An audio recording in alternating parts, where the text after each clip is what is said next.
Assalamualaikum warahmatullahi wabarakatuh. Kami dari kelompok 9 ingin memaparkan hasil diskusi kami mengenai ekuitas pemegang saham modal perseroan dan ekuitas pemegang saham laba ditahan, yang beranggotakan dengan saya sendiri, Dede Yudiana Rohyani, dan juga teman saya, Perdi Yohanes Tampu Bolon. Di mana dalam kesempatan kali ini kami ingin menjelaskan tentang investment yang berkaitan dengan ekuitas atau permodalan, khususnya dalam perseroan, menjelaskan tentang apa itu perseroan, bagaimana bentuk perseroan, dan bagaimana cara perseroan mendapatkan modal tersebut, dan juga bagaimana perlakuan akuntansinya. Untuk mempersingkat waktu, mari kita mulai. Ya, pada bagian pertama yaitu pengertian dan bentuk perseroan terbatas. Nah, pengertian dari perseroan tersendiri adalah sebuah badan hukum yang dibedakan dan pisahan dari individu-individu yang mendirikan dan menjalankan organisasi tersebut. Sebagai badan hukum, perseroan harus tunduk terhadap ketentuan-ketentuan yang berlaku di mana perusahaan tersebut didirikan. Nah, termasuk ketentuan untuk membayar pajak atas laba yang dihasilkan organisasi. Nah, pengertian perseroan terbatas juga diatur dalam Undang-Undang RI Nomor 40 Tahun 2007. Nah, dalam undang-undang tersebut disebutkan bahwa perseroan terbatas adalah badan hukum yang merupakan persekutuan modal, didirikan berdasarkan perjanjian, melakukan kegiatan usaha dengan modal dasar yang seluruhnya terbagi dalam saham dan memenuhi persyaratan yang ditetapkan dalam undang-undang ini serta peraturan pelaksanaannya. Nah, suatu PT juga harus mempunyai maksud dan tujuan dan kegiatan usaha sesuai ketentuan yang tertera dalam pasal 2 Undang-Undang PT. Selanjutnya dalam ketentuan pasal 18 seperti yang tertulis di sini dalam Undang-Undang PT juga yang berisikan maksud dan tujuan serta kegiatan PT itu harus dicantumkan dalam anggaran dasar perseorangan. PT juga mengandung arti bahwa PT merupakan suatu badan hukum yang memiliki modal tersendiri yang disebut dengan modal dasar. Adapun yang dimaksud dengan modal dasar yaitu jumlah modal yang dinyatakan dalam akta pendirian dan anggaran dasar perseroan yang terbagi atas saham-saham yang masing-masing memiliki nilai nominal saham. Modal yang terbagi atas saham itu diambil bagian oleh para pendiri perseroan dengan status mereka sebagai para pemegang saham perseroan. Nah, dengan cara menyetor jumlah saham yang mereka ambil dikalikan nilai nominal masing-masing saham ke kas perseroan. Jumlah saham yang mereka ambil bagian dalam perusahaan merupakan bagian kepemilikan mereka atas perusahaan tersebut. Nah, demikian pula tanggung jawab para pemegang saham terhadap perusahaan adalah terbatas. Dia hanya sebesar saham yang dimilikinya aja. Misalnya, jika PT mempunyai utang kepada pihak lain yang melebihi kekayaan perseroan, atas kelebihan utang tersebut tidak menjadi tanggung jawab para pemegang saham. Hal ini sesuai dengan ketentuan pasal 3 ayat 1 Undang-Undang PT yang menyebutkan bahwa pemegang saham perseroan tidak bertanggung jawab secara pribadi atas perikatan yang dibuat atas nama perseroan dan tidak bertanggung jawab atas kegiatan perseroan yang lebih sama yang dimiliki.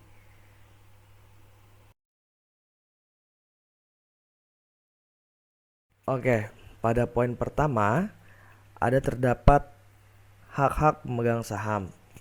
Saham merupakan tanda ikutnya seseorang atau perusahaan dalam ikut memiliki kekuasaan atas perseroan terbatas. Sebagai pemilik atau pemegang saham atau persero mempunyai hak-hak sebagai berikut. Nah, yang pertama tuh ada hak suara. Hak suara ini adalah hak untuk berpartisipasi dalam pengelolaan melalui pemberian suara atas perkara yang diajukan pada pemegang saham. Nah, hak ini tuh merupakan satu-satunya hak pemegang saham untuk memberikan suaranya dalam pengelolaan perseroan dan setiap saham yang dikeluarkan hanya mempunyai satu hak suara. Dan selanjutnya yang kedua, ada hak dividen. Hak untuk menerima bagian yang layak dari dividen yang dibagikan. Nah, tiap saham dalam kategori tertentu akan menerima jumlah dividen yang sama. Dan selanjutnya ada hak likuidasi. Hak untuk menerima bagian yang sesuai dalam kurung berdasarkan jumlah saham yang dimiliki atas aktiva yang tersisa. Nah, setelah perseroan membayar semua hutangnya pada saat likuidasi. Nah, yang keempat ada hak prioritas. Hak untuk tetap memiliki jumlah kepemilikan dalam perseroan terbatas dalam proporsi yang sama.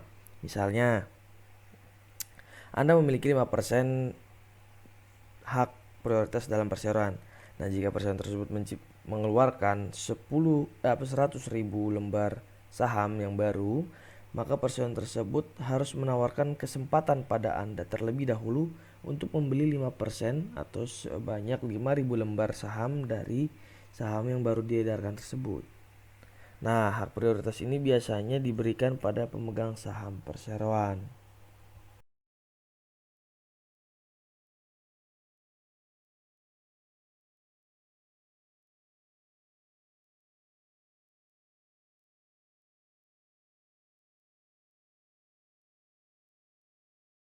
Ya, poin yang kedua di sini ada kewajiban-kewajiban pemegang saham.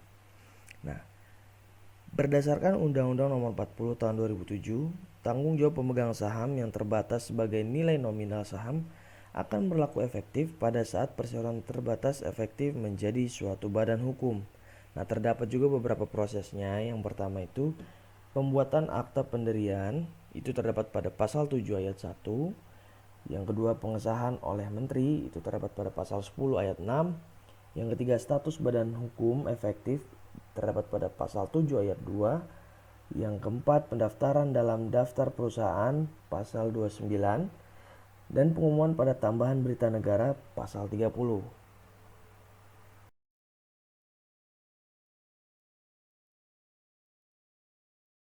Nah, oleh karena itu, badan hukum perseroan terpisah dari pemilik. Nah, pemasok atau supplier hanya berhak menuntut aset perusahaan sebagai pelunasan hutang dagang perusahaan. Nah, pemasok tidak boleh menuntut harta pribadi pemegang saham, begitu pula kreditor yang lain, kecuali yang bersangkutan menyertakan jaminan pribadi atau kecurangan atau pelanggaran hukum ke dalam kontrak perjanjian pinjaman uang. Nah, kewajiban langsung atau kewajiban atau tanggung jawab pemegang saham hanya terbatas atas investasi mereka pada perseroan. Nah, inilah yang membedakan perseroan terbatas dengan firma dan perseorangan dalam kaitannya dengan kebangkrutan atau likuidasi kerugian pemegang saham sebatas kerugian investasi mereka pada perusahaan. Dalam melakukan fungsinya, PT bukan bertindak sebagai kuasa daripada pemegang sahamnya.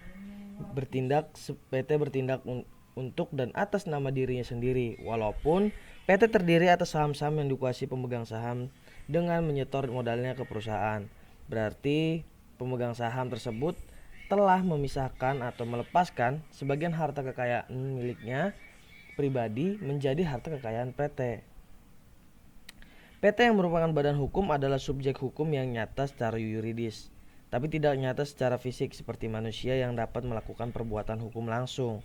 Nah, oleh karena itu, agar PT dapat bertindak seperti halnya manusia, diperlukan organ-organ atau bentuk sebagai alat bagi PT untuk menjalin hubungan hukum dengan pihak ketiga dan mewujudkan eksistensinya secara nyata untuk menjalankan usahanya. Nah, berikut di sini ada organ perseroan terbatas. Seperti yang kita jelaskan tadi bahwa perseroan terbatas itu memiliki organ layaknya seperti manusia. Nah, organ tersebut di sini ada terdiri dari RPS, direksi, dewan komisaris, direksi ada manajer dan karyawan-karyawannya. Nah, RPS ini kepanjangannya dari Rapat Umum Pemegang Saham. Nah, RPS merupakan organ perseroan yang mempunyai wewenang yang tidak diberikan kepada direksi atau dewan komisaris dalam batas yang ditentukan dalam UU PT atau anggaran dasar. Contoh, persetujuan, laporan tahunan, pengangkatan direksi dan dewan komisaris, penyelenggaraan RPS luar biasa untuk keperluan perubahan anggaran dasar maupun tindakan hukum lainnya yang memerlukan persetujuan dari RPS dengan quorum kehadiran dan persetujuan sesuai dengan yang ditentukan dalam UU PT maupun anggaran dasar PT. Nah, organ berikutnya adalah direksi dan dewan komisaris. Pada prinsipnya terdapat ada dua fungsi utama dari direksi. Yang pertama itu menjalankan pengurusan PT untuk kepentingan PT sesuai dengan maksud dan tujuan PT. Yang kedua, mewakili PT baik di dalam maupun di luar pengadilan. Dan sementara itu, Dewan Komisaris bertugas melakukan pengawasan dan memberikan nasihat kepada direksi dalam mengurusi PT. Dalam tersebut, dari ketiga organ tersebut, RUPS memiliki peranan yang cukup penting karena di dalam RUPS pemegang saham berhak memperoleh segala keterangan yang berkaitan dengan kepentingan PT dan direksi dan Dewan Komisaris.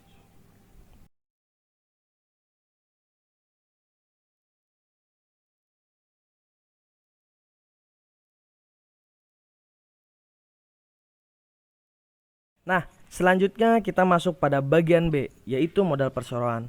Apa aja sih yang ada dalam modal perseroan ini? Yang seperti disebutkan tadi, perseroan itu memiliki modal, disebut modal dasar. Nah, modal perseroan itu terdiri dari modal dasar, modal ditempatkan, dan modal disetor.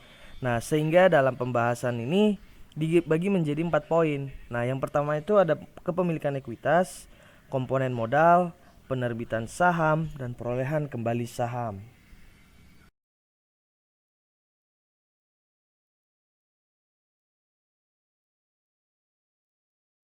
Oke, kita akan bahas satu-satu. Yang pertama itu kepemilikan ekuitas. Nah, secara umum ada dua jenis saham yang biasa terdapat pada perusahaan. Itu ada saham biasa atau yang biasa orang bilang itu ordinary share dan saham preference atau preference share. Nah, ordinary share itu apa sih? Nah, ordinary share itu adalah surat berharga dalam bentuk piagam atau sertifikat yang memberikan bukti atas hak dan kewajiban menyangkut audit kepemilikan dalam perusahaan. Sedangkan ada yang kedua yaitu namanya preference share. Nah, preference share ini adalah saham yang memiliki karakteristik gabungan antara obligasi dan saham karena memungkinkan pemegang sahamnya untuk mendapatkan penghasilan yang tetap. Pada bagian kedua, poin kedua ada komponen modal. Apa aja sih komponen-komponen modal itu? Tapi sebelum kita membahas komponen-komponen modal, kita harus tahu dulu nih pengertian dari modal atau equity itu apa. Nah, equity atau modal adalah residual harta perusahaan setelah dikurangi dengan utang perusahaan. Nah, equity juga sering disebut sebagai shareholders equity, stockholders equity, atau ya yang biasa kita sebut adalah modal perusahaan.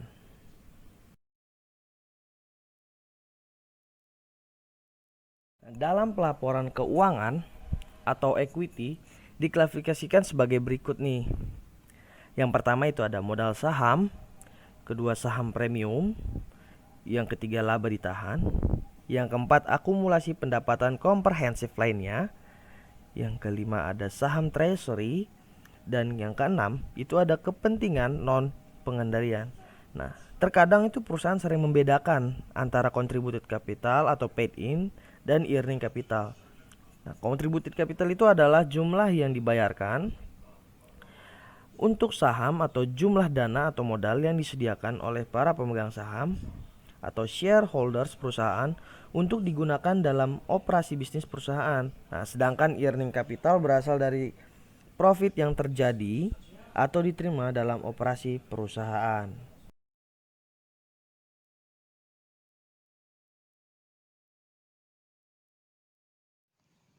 Yang ketiga, penerbitan saham.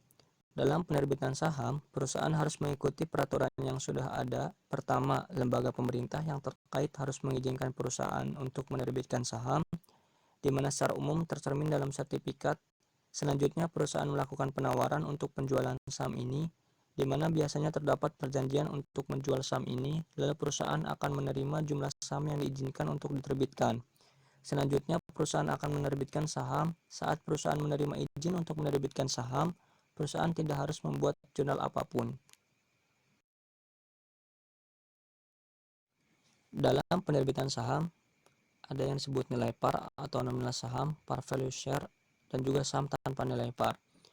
Nilai nominal atau par value dari saham tidak berhubungan dengan nilai wajar atau fair value dari saham. Nilai par value yang terendah dari sebuah perusahaan dimaksudkan untuk menghindari kewajiban kontingensi atau contingent liability yang terkait dengan saham yang dijual di bawah par. Untuk memperlihatkan informasi tentang penerbitan saham dengan nilai par, akun harus dipertahankan dalam masing-masing kelompok sebagai berikut. Yang pertama, saham preference atau saham biasa. Kedua akun ini mencerminkan nilai par saham perseroan yang diterbitkan. Akun ini dikredit ketika saham diterbitkan. Yang ketiga adalah saham premium, yaitu saham yang dibayar lebih tinggi dari nilai parnya dari shareholders saat penerbitan kembali saham untuk mereka. Jadi saham prefer atau saham biasa adalah saham yang diterbitkan mencerminkan nilai par atau nilai nominalnya sesuai dengan saham tersebut. Sedangkan saham premium adalah saham yang dibayar oleh para pemegang saham lebih tinggi dari nilai par atau nilai nominalnya. Selanjutnya adalah saham tanpa nilai par. Banyak negara yang mengizinkan perusahaan untuk menerbitkan saham tanpa nilai par. Jika saham tidak memiliki nilai par, maka perlakuan terhadap saham yang memiliki nilai par tidak akan muncul, yaitu mencatat apakah ada share premium atau tidak. Terdapat dua alasan kenapa perusahaan mengeluarkan saham tanpa nilai par, yaitu yang pertama, untuk menghindarkan perusahaan dari contingent liability yang muncul akibat penjualan saham perusahaan dengan nilai di bawah par. Selanjutnya, alasan kedua adalah untuk menghindari terjadinya kebingungan antara nilai par dan fair value.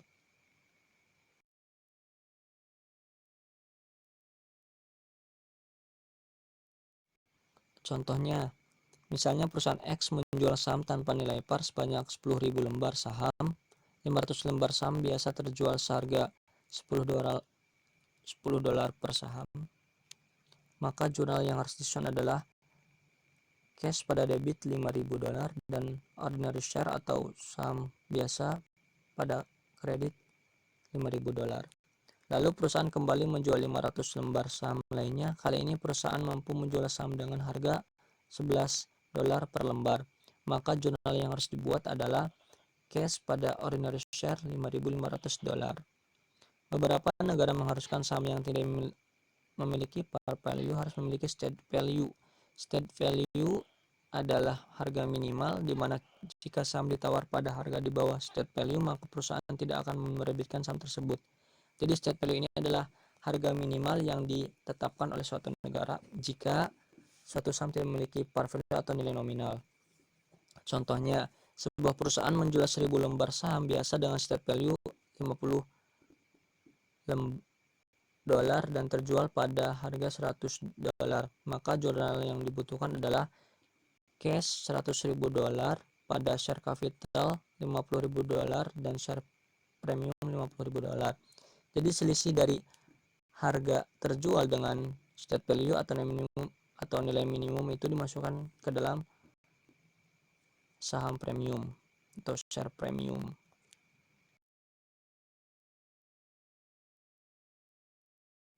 Selanjutnya adalah share issued with other securities, lump sum sales, atau masalah pengalokasian.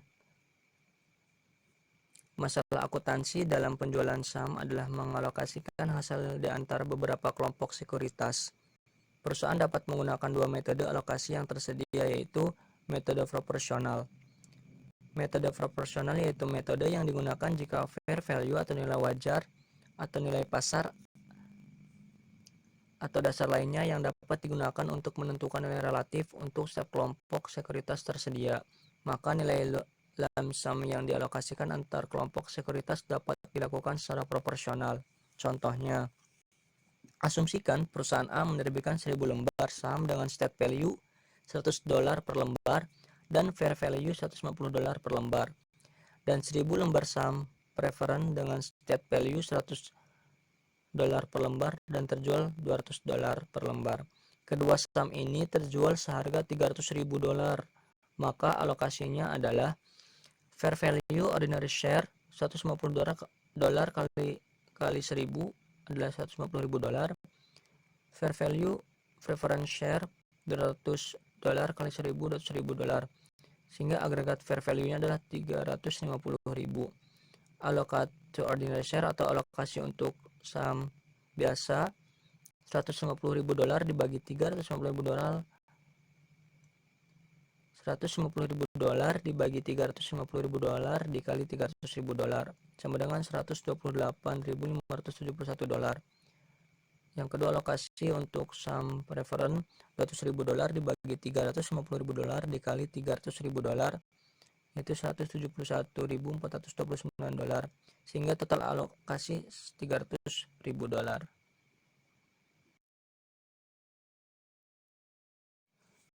Yang kedua adalah metode incremental, yaitu metode yang jika nilai pasar salah satu kelompok sekuritas tidak tersedia.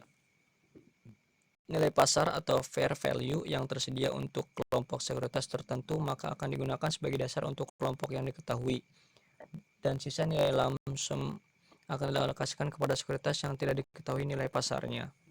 Contoh, asumsikan perusahaan A menjual 1000 saham biasa dengan nilai state atau state value $100 dan fair value $120, serta 1000 saham dengan state value $100 dan tidak diketahui fair value-nya atau nilai wajarnya atau nilai pasarnya.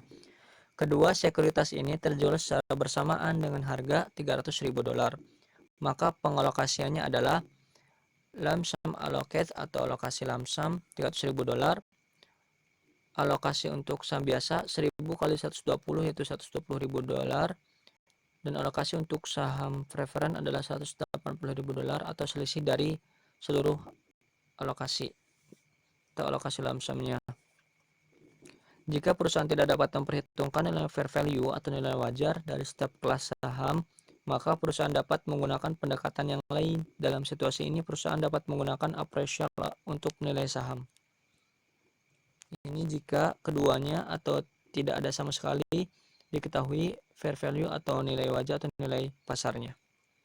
Bisa menggunakan appraisal untuk menilai saham.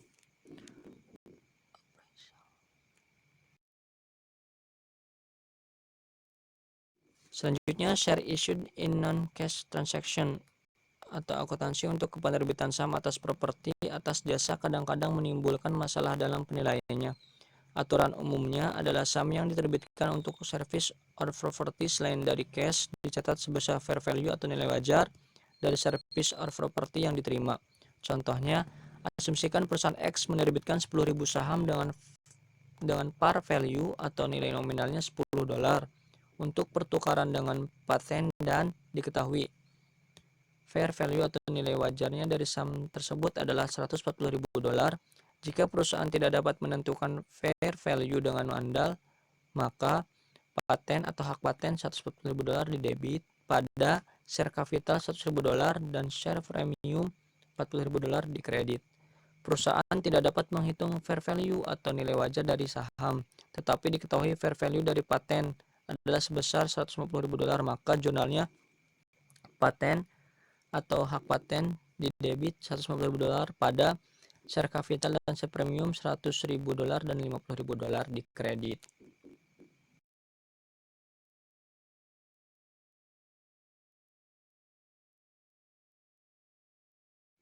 Perusahaan tidak dapat menghitung fair value atau nilai wajar dari paten dan dari saham. Pihak eksternal menilai nilai wajar paten sebesar $125.000. Maka jurnalnya paten pada share capital dan share premium di mana paten $125.000 didebit dan share capital $25.000 sedangkan share premium $100.000 dikredit. Selanjutnya, biaya penerbitan saham. Saat perusahaan menerbitkan saham, maka perusahaan tersebut harus mencatat biaya yang dikeluarkan untuk menjual saham.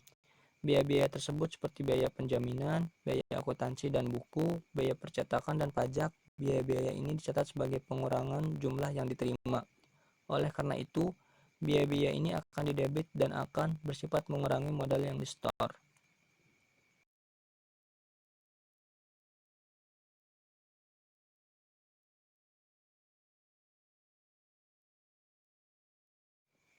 Yang keempat adalah perolehan kembali saham. Perusahaan sering membeli kembali saham milik mereka. Perusahaan membeli kembali saham yang telah dikeluarkan atas beberapa alasan, diantaranya adalah 1. Untuk memenuhi distribusi pajak yang efisien dari kelebihan kas kepada pemegang saham.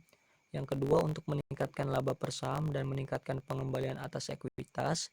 Yang ketiga, untuk memenuhi kebutuhan saham dalam kontrak kompensasi karyawan atau memenuhi kebutuhan merger yang potensial. Yang keempat, untuk mengurangi upaya pengambil alihan dan mengurangi pemegang saham. Selanjutnya, yang terakhir adalah membentuk pasar bagi saham.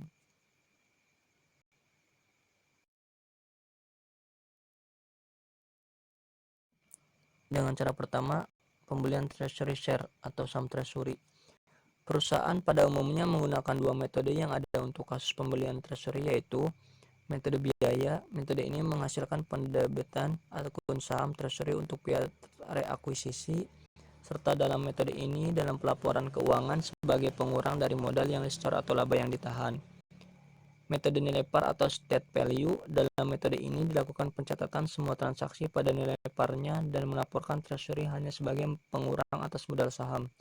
Contohnya, asumsikan perusahaan X menerbitkan 100.000 saham dan nilai par atau nilai nominal $30 per lembar saham dan market value-nya atau nilai pasar adalah $51 per lembar. Diketahui retained earning atau laba ditahan memiliki saldo $1 juta, maka equity share capital ordinary $30 par 100.000 dikali $30 per lembar atau saham yang beredar adalah $3 juta. Share premium ordinary atau saham premium biasa $2.100.000 dan laba ditahan 1 juta, maka total modalnya adalah $6.100.000.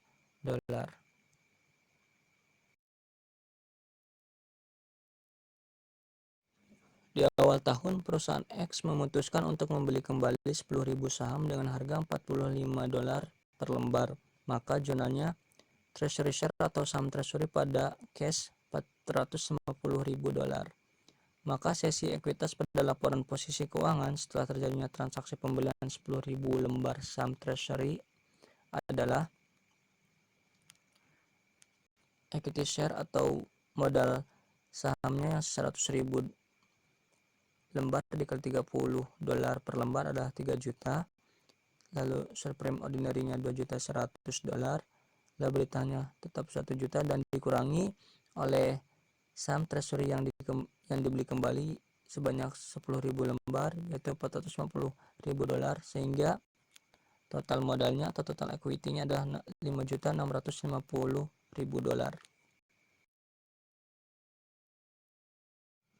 Yang kedua adalah sales of treasury share atau menjual saham treasury. Perusahaan seringkali menjual kembali treasury share atau saham treasury. Saat penjualan saham, pencatatan akuntansi bergantung pada harga jual. Jika perusahaan menjual saham treasury sebanding dengan biaya, maka perusahaan akan mendebit cash dan mengkredit saham treasury. Namun jika tidak sebanding, maka hanya ada dua kemungkinan, yaitu di atas atau di bawah. Yang pertama, jika penjualan saham treasury di atas biaya. Saat menjual saham di atas biaya perolehan, maka perusahaan mengkredit selisih ini ke akun share premium. Contohnya, perusahaan X menjual kembali 10.000 saham dengan harga $51 per lembar dengan harga perolehan atau biaya $45 per lembar, maka jurnalnya cash $510.000 pada treasury share atau saham treasury $450.000 dan saham premium $60.000 pada kredit. Yang kedua, jika penjualan saham treasury di bawah harga perolehan, maka perusahaan mendebit selisihnya ke akun share premium. Contoh, perusahaan X menjual 10.000 lembar saham dengan harga $42 per lembar dan harga perolehan atau biaya ketika membeli adalah $45 per lembar, maka jurnalnya cash $420.000 dan share premium atau saham premium pada saham treasury $30.000 pada kredit saham treasury $450.000.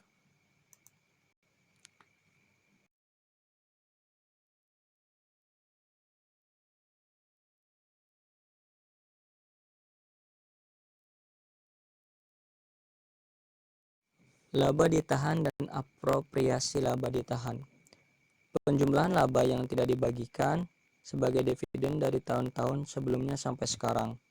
Rugi bersih, penyesuaian periode sebelumnya, koreksi kesalahan, saham treasury, dividen tunai, dividen properti, dan dividen saham. Laba bersih, penyesuaian periode sebelumnya dan penyesuaian akibat kuasi reorganisasi. Laba ditahan digunakan dalam aktivitas bisnis, yaitu laba dari operasi. Laporan atas aktivitas perusahaan selama satu periode. Laba ditahan memiliki tujuan yaitu untuk menyediakan informasi kepada pihak yang berkepentingan tentang efisiensi dan kepengurusan manajemen, serta menyediakan informasi tentang riwayat dan prospek investasi pemilik dan juga pemegang ekuitas lainnya yang merupakan tanggung jawab yuridis pemilik. Pembatasan dalam laba ditahan berdasarkan atas penahanan sejumlah saldo laba ditahan, kemudian perusahaan untuk mengobservasi kebutuhan modal kerja tertentu, pinjaman tambahan, dan atas pertimbangan lainnya. Setiap laba yang tidak dibagikan kepada para pemegang saham akan menjadi tambahan ekuitas pemegang saham. Cara penghitungan laba ditahan. Laba ditahan saldo awal sebelum penyesuaian ditambah atau dikurangi penyesuaian periode sebelumnya. Selanjutnya, laba ditahan saldo awal dinyatakan kembali ditambah laba bersih dikurangi dividen tunai dari saham biasa, dividen tunai dari saham preferen, dividen saham, dan dividen properti. Selanjutnya dikurangi penyesuaian untuk transaksi saham treasury, penyisian laba ditahan sehingga laba ditahan saldo akhir. Inilah bentuk dari cara penghitungan laba ditahan.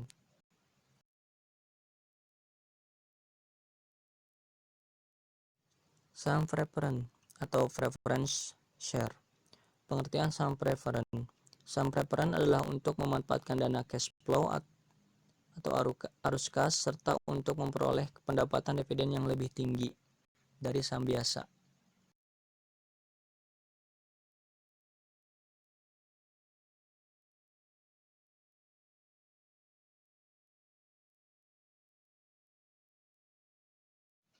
Jenis saham preferen atau preference share. Yang pertama, saham preferen kumulatif dan non-kumulatif. Kumulatif adalah hak untuk mendapatkan dividen setiap tahun dengan mengabaikan laba atau rugi. Non-kumulatif adalah hak untuk mendapatkan dividen apabila perusahaan mengalami laba setiap tahunnya. Yang kedua adalah saham preferen partisipasi dan non-partisipasi. Partisipasi adalah hak untuk mendapatkan tambahan dividen apabila ada kelebihan dividen setelah dibagikan kepada hak saham biasa dan preferen. Non-partisipasi adalah hak untuk tidak mendapatkan tambahan dividen apabila ada kelebihan dividen.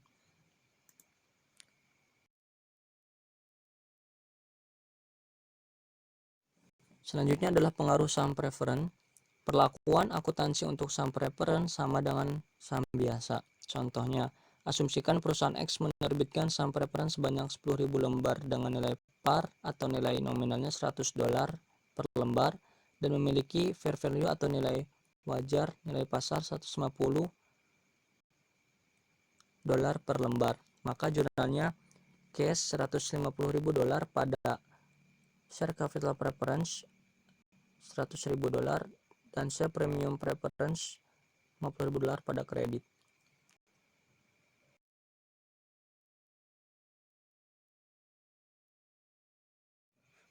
Contoh soalnya sebagai berikut. Pada tahun tertentu, $50.000 dibagikan sebagai dividen tunai. Saham biasa yang beredar memiliki nilai pari atau nilai par $400.000 dan saham preference 6% dari nilai pari $100.000. Maka, jika saham preferen bersifat non-kumulatif dan non-partisipasi, 6% dari $100.000, preferen $6.000, total $6.000, sisa pada saham biasa $44.000, sehingga jumlahnya $50.000. 2. Jika saham preferen kumulatif dan non-partisipasi serta dividen tidak dibayarkan kepada saham preferen dalam waktu 2 tahun, maka dividen di muka 6% dari $100.000 dibagi 2 tahun menghasilkan $12.000. Dividen tahun ini 6% dari $100.000 menghasilkan $60. Sisa pada saham biasanya $32.000, sehingga total preferen adalah $18.000 sedangkan saham biasa $32.000 dan seluruh totalnya adalah $50.000. 3. Jika saham preferen bersifat non-kumulatif dan berpartisipasi penuh. Dividen tahun ini 6%, sehingga preferen $6.000 dan biasa $24.000, totalnya $30.000. Dividen partisipasi 4%, preferen $4.000 dan biasa $16.000. total $20.000. Total untuk preferen adalah $10.000 dan saham biasa $40.000, sehingga total keduanya adalah $50.000. Dividen partisipasi ditentukan sebagai berikut. Dividen tahun ini, preferen 6% dari $100.000 adalah $6.000, dan biasa 6% dari $400.000 adalah $24.000, sehingga total tahun ini adalah $30.000. Jumlah tersedia untuk partisipasi 50.000 dikurangi 30.000 adalah 20.000. Nilai pari saham untuk partisipasi 100.000 ditambah 400.000, 500.000. Untuk dividen partisipasi ditentukan sebagai berikut. 4% preferen dari $100.000 adalah $4.000, dan 4% saham biasa dari $400.000 adalah $16.000, sehingga totalnya dari partisipasi adalah $20.000, dan dari non kumulatif adalah $30.000, sehingga total keduanya adalah $50.000. Ya, kita masuk pada bagian E atau bagian kelima pada bab ini, pada materi ini, yaitu dividen. Nah, di sini terdapat pengertian dividen atau beberapa pengertian dividen. Nah, dividen pembagian laba kepada pemegang saham berdasarkan banyaknya saham yang dimiliki dalam suatu perusahaan. Transfer sejumlah nilai dari perusahaan kepada pemegang saham. Dividen merupakan distribusi kekayaan perusahaan. Pembagian dividen umumnya didasarkan pada akumulasi laba, yaitu laba ditahan atau tambahan modal yang disetor. Dan pada poin kedua terdapat bentuk-bentuk dividen. Nah, pembagian dividen itu umumnya didasarkan atas akumulasi laba, yaitu laba ditahan atau atas beberapa pos modal lainnya seperti tambahan modal disetor. Dividen likuidasi atau liquidating dividend, yaitu dividen yang tidak berdasarkan atas laba ditahan. Harus dijelaskan secara memadai pada lampiran memo untuk para pemegang saham sehingga tidak akan terjadi kesalahpahaman tentang sumbernya.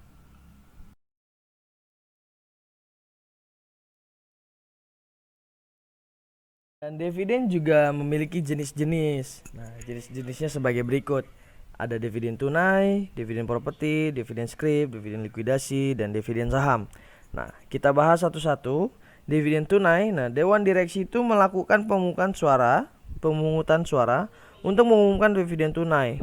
Dan jika hasilnya disetujui, maka dividen segera diumumkan. Nah, sebelum dividen dibayarkan, daftar pemegang saham terakhir harus disiapkan.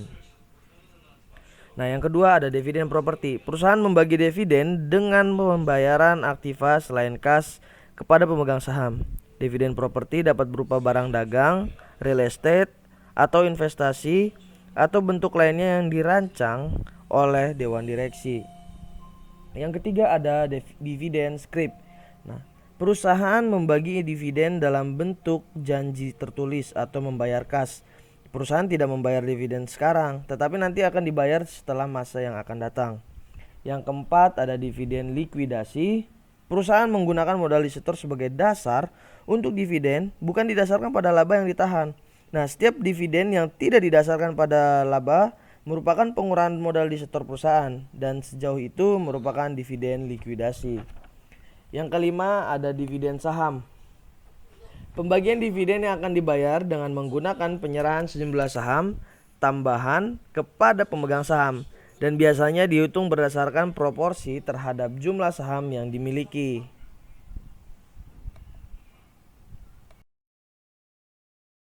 Jurnal untuk dividen. Yang pertama, jurnal laba ditahan dividen tunai. Dividen tunai ketika diumumkan jurnalnya adalah dividen laba ditahan capital share, dividen laba ditahan preference share pada debit terhadap hutang dividen. Ketika dividen tunai dibayarkan, hutang dividen di debit terhadap kas di kredit. Yang kedua, laba ditahan dividen properti. Dividen properti ketika diumumkan, dividen properti pada hutang dividen properti. Sedangkan ketika dibagikan, hutang dividen properti pada investasi.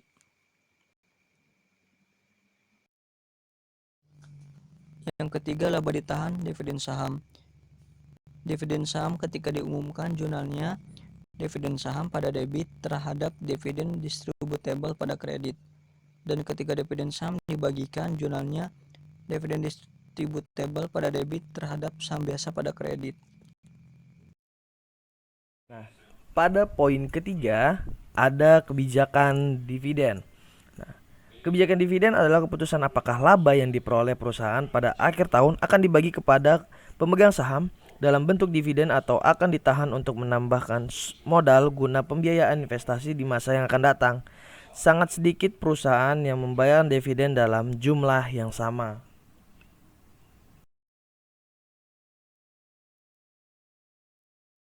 Nah, salah satu alasan utama mengapa sedikit perusahaan yang membayar dividen dalam jumlah yang sama dengan laba ditahan yang tersedia secara legal adalah sebagai berikut. Yang pertama, persetujuan atau kontrak obligasi dengan kreditor tertentu untuk menahan semua atau sebagian laba dalam bentuk aktiva guna membentuk proteksi tambahan terhadap kemungkinan kerugian. Yang kedua, beberapa hukum perusahaan negara mensyaratkan bahwa laba yang ekuivalen dalam biaya dengan biaya yang saham treasury yang dibeli dilarang untuk diumumkan sebagai dividen. Keinginan untuk menahan aktiva yang tidak dibayarkan sebagai dividen untuk membiayai pertumbuhan atau ekspansi biasa disebut dengan biaya internal, laba yang direinvestasi atau menanamkan kembali keuntungan dalam usaha. Keinginan untuk memperlancar pembayaran dividen dari tahun ke tahun dengan mengakumulasi laba dalam tahun-tahun yang menghasilkan laba dan menggunakan akumulasi laba itu sebagai dasar untuk membayar dividen dalam tahun-tahun yang buruk. Keinginan untuk membentuk perlindung dan penyangga terhadap kemungkinan kerugian atau kesalahan dalam kalkulasi laba. Salah satu faktor yang mempengaruhi kebijakan dividen, yang pertama itu kebutuhan dana bagi perusahaan, kedua likuiditas perusahaan, dan yang ketiga kemampuan untuk meminjam. Kita sampai pada bagian terakhir dari bab ini, yaitu bagian F, penyajian dan analisis ekuitas pemegang saham. Nah, yang pertama adalah penyajian ekuitas. Dalam penyajian ekuitas itu harus disediakan dengan statement of financial position. Nah, yang kedua adalah pengungkapan terhadap laba ditahan. Banyak perusahaan memisahkan earnings dan dividends tanpa adanya jurnal tambahan untuk mencatat pelakuan ini. Pemisahan mungkin saja berdasarkan pemisahan retained earnings balance. Yang ketiga ada penyajian laporan perubahan ekuitas. Statement of change in equity itu terdiri dari yang pertama total pendapatan komprehensif untuk periode yang bersangkutan, memperlihatkan pemisahan untuk total attributable untuk pemilik. Untuk setiap komponen ekuitas, untuk setiap elemen, dilakukan rekonsiliasi akun pada awal dan pada akhir periode. Yang selanjutnya ada analisis. Nah, analisis ini dilakukan yang pertama itu return on ordinary share equity, yang B rasio pembayaran, yang C book value per share. Dalam analisis akan kita jelaskan pada slide berikutnya. Pada analisis, yang pertama ada return on ordinary share equity atau yang disingkat sebagai ROE. Nah, return on ordinary share equity adalah rasio profitabilitas yang mengukur kemampuan perusahaan untuk menghasilkan laba dari investasi pemegang saham di perusahaan tersebut. Dengan kata lain, rasio ini menentukan seberapa banyak keuntungan yang dapat dihasilkan oleh perusahaan dari setiap Rp1 yang diinvestasikan oleh para pemegang saham tersebut. Nah, rumusnya adalah ROE sama dengan pendapatan bersih dikurang preferen dibagi dengan rata-rata ekuitas pemegang saham biasa. Yang poin B terdapat rasio pembayaran atau payout ratio. Payout ratio adalah rasio yang menunjukkan persentase setiap keuntungan yang diperoleh didistribusikan kepada pemegang saham dalam bentuk uang tunai. Nah, rumusnya adalah payout ratio sama dengan dividen tunai dibagi pendapatan bersih dikurang dividen preferensi. Yang bagian C ada book value per share. Nilai buku per lembar saham adalah nilai dari ekuitas dibagi jumlah lembar saham yang berbeda. Secara teori, nilai buku per lembar saham adalah nilai yang akan didapatkan oleh pemilik saham bila perusahaan bangkrut dan dilikuidasi. Terdapat rumusnya sebagai berikut. Book value per share sama dengan rata-rata ekuitas pemegang saham biasa dibagi saham luar biasa. Presentasi dari kami. Bila ada kesalahan, penyebutan kata atau sebagainya, kami memohon minta maaf. Nah, bila teman-teman yang ingin meninggalkan pertanyaan, bisa langsung saja membuat pertanyaan pada grup Intermediate 2 yang sudah disediakan. Nah, di sana akan kami jawab setiap pertanyaan-pertanyaan dari teman semuanya. Bila ada sumur di ladang, boleh kita menumpang mandi. Bila ada umur kita yang panjang, boleh kita berjumpa lagi. Assalamualaikum warahmatullahi wabarakatuh. Shalom, Om Swastiastu, Namo Buddhaya, salam kebajikan, sampurasun buat kita semua.